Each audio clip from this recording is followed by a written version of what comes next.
Hi, ladies and gentlemen, Eddie Marcus here again. I'm here to see if I can be a little persuasive in getting you to try the God that is controller, creator behind existence. Or, you know, it's to be honest, God is just too much for me to wrap my mind around and to say to you with any reality about God, except what I have experienced. To go beyond what I experienced, I don't feel I have to. God is everything to me. God has been everything to me. Now, what that really means is that I've been able to connect the things that have happened in my life to God. When it was good, it was, you know, aligning with my spirit. It was aligning with my really true upbringing, my really true nature. And when it was otherwise, well, I think we all can expect get some understanding of that. But here we are today. Here we are. And my reasoning is that out of all of the things that exist in the world, we all got our own understanding of what it is, and we've tried this and we've tried that. We got our own interpretation of it. We got it right, and ours is okay.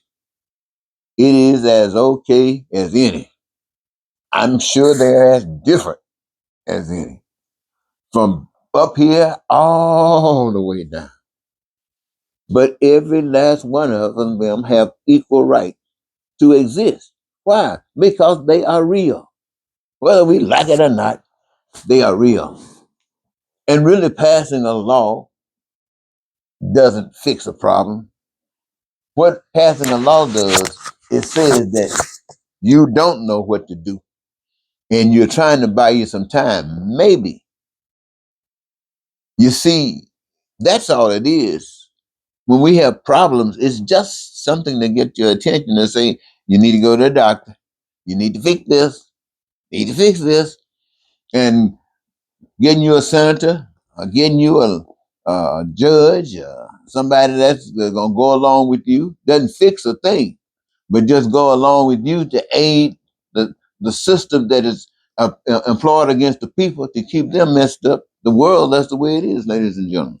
And so when somebody gets to know the truth, somebody comes to know that, and I look at the world, I see all kind wonderful people. I've been out here, ladies and gentlemen, I've been testing you. I've been testing you for years. I wanted to know. I wanted to know. See, I've been in your churches and I've seen you. I see how fake you are out there. I see about when you come outside. And I'm not just talking about how you are, but I'm talking about how you engage yourself in life and what you accept and what gets you upset and what doesn't. So, all of those things is a reflection. I mean, let me move my microphone because my hand keep hitting it.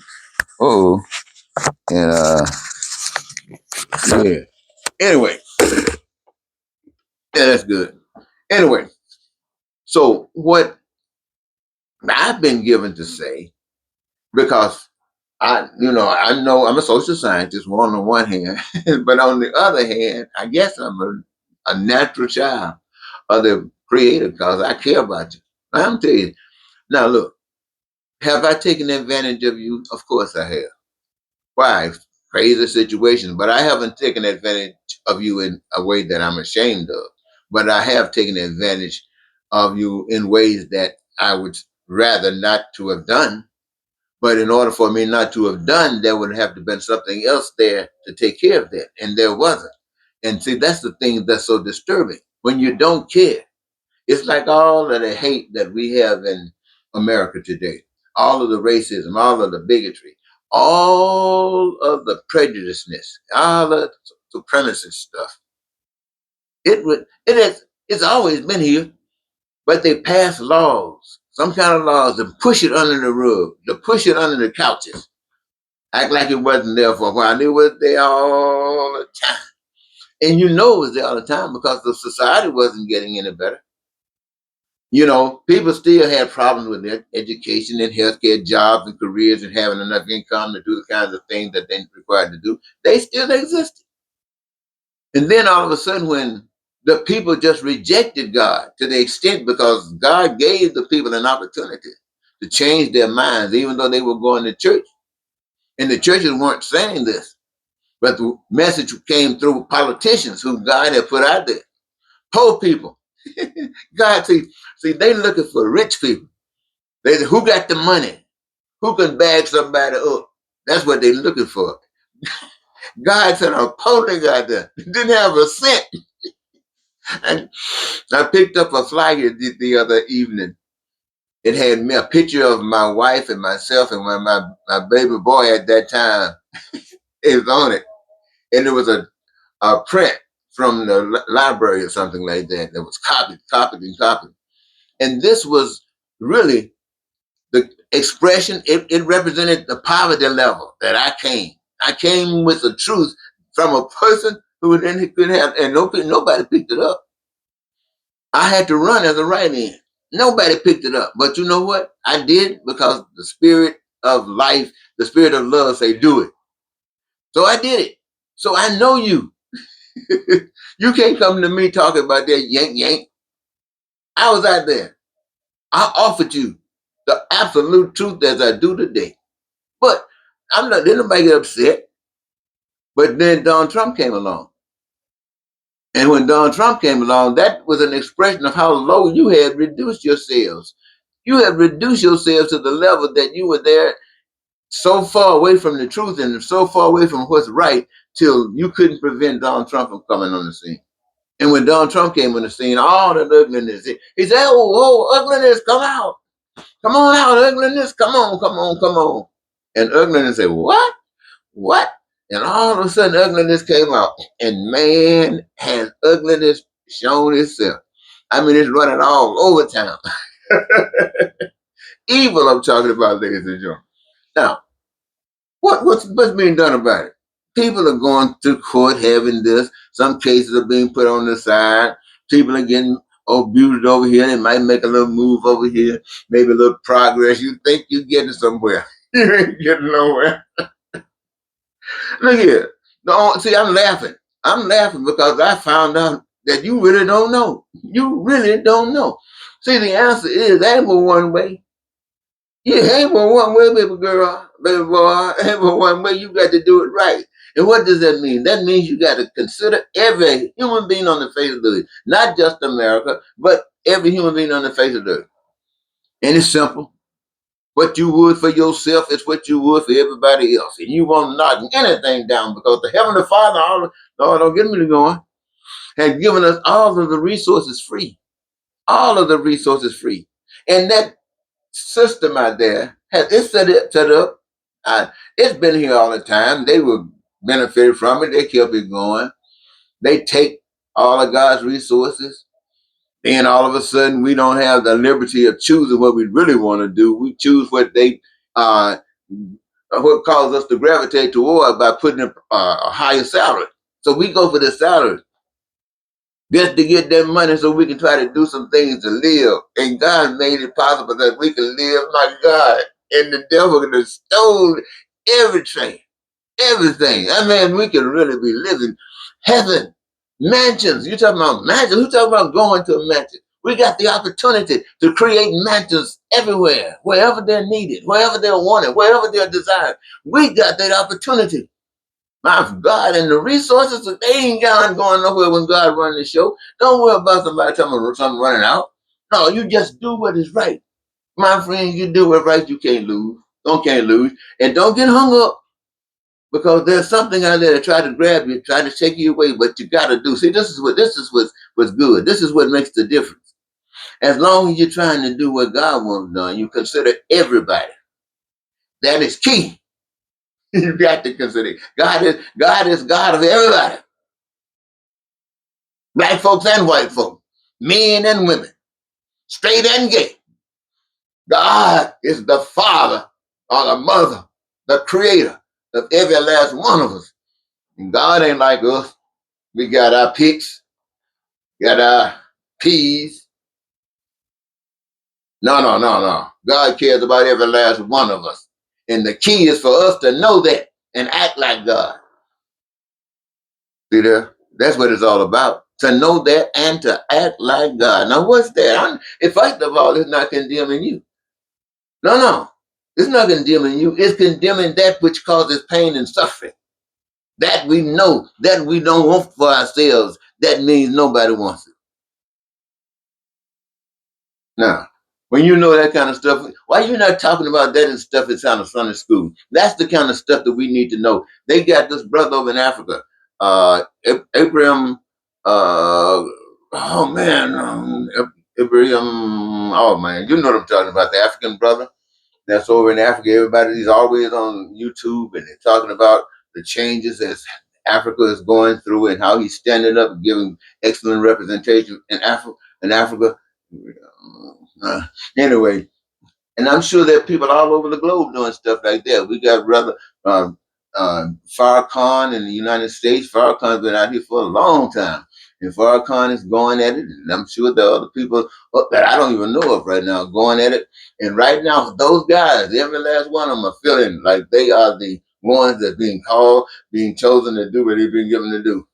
I want you to remember this. Everything that you feel that you've been called and chosen to do, that's good and fantastic and wonderful, you have. But remember this. You are not it. God is it. And if God mixes, then God mixes. And you learn. Everybody learns. And the key is it works for everybody. It works. Now, when I come here and I take your time, I'm just telling you that whether you vote and get Trump off and he goes free and American, whether you guys let Russia take over Ukraine, or whether China can do his thing and everybody going at other folks doing their thing, take it. that ain't really funny. But it's a show. It's a comedy show. Just sit back and watch that. This is crazy. This is crazy. Every last one of you want your need. You want peace, prosperity, freedom, joy, happiness, and your needs met, and you want your dreams met, and you want to live your life. You want to be the reality dream. Every last one of you. And this is what you've been prepared. This is what has been prepared for you. Someone might say this is your inheritance. Inheritance. But we've been robbed. We are, So, look here, there's a song called The Snake. And the snake goes like this. On the way to work one morning, down beside the lake, tender-hearted woman saw a full half-frozen snake. His pretty colored skin had been all frosted with a dew. Oh, well, she cried, I'll take you in and I'll take care of you. Oh, take me in, oh, tender woman. Now, see, that's the snake. This woman saw it, had tenderness, and the snake, well, no, man, it's crazy, man. It's crazy when you don't know is one thing. But to know, what you think. Well, see, all the world that we see stuff happening around us, we know it. It would be something that we didn't know it. We know it. Now, here's the challenge. Here's the requirement. And everybody got to go through it. When you determine that God's way or the right way is different from the evil way or the devil's way, whatever you want to call it, and you got to make a choice. Everybody is wise enough to know that ignorance evil, the one who has stolen everything, pays you as much as it wants, as it uses you, and takes away as it doesn't need you, who will kill you if you get in the way. And you, on the other side, representing something else. And you know that in the event you have this situation that calls for you to stand up for what's right, and the best you can give, the most you can give is your life, you consider it an honor. Now, why that happens, I don't know. Just like I don't know why he received joy at times when you should be going through. Go to hell, you think it. I know what it's like when you be in bondage, to be in prison, and then feel like you're the happiest thing there. I don't know what it's like to go into a fiery furnace and then the fire doesn't even burn. I don't know what it's like to to jump into a lake when you can't swim, and all of a sudden you find yourself out running snakes. Oh my goodness. All I can tell you, miracles are there. When you got faith, faith is saying, I don't care, I'm doing it. And you do it. Why? Because that's God. You're putting God on the line, and God is right there. But it got to be something that's wonderful, something that you can talk about, and God get the glory. Well, anyway, I don't know, ladies and gentlemen, I've been talking to how long? Oh, good God, 16 minutes. Wow, I know you're about tired of this. But for me, I've enjoyed it. It's been a pleasure having this moment with you. And I'm hoping that it's not wasted. I'm hoping that it touches you in some kind of way, because I'm hoping also that at one time or another you've these experiences yourselves and you know exactly what I'm talking about. And you will be able to identify once you know, hey, he says, you know I was a snake and you took me in. So why are you bitching? Stop. Well, ain't that something? Ain't that something? Man, when it comes at you like that, you got to ask yourself, what you gonna do?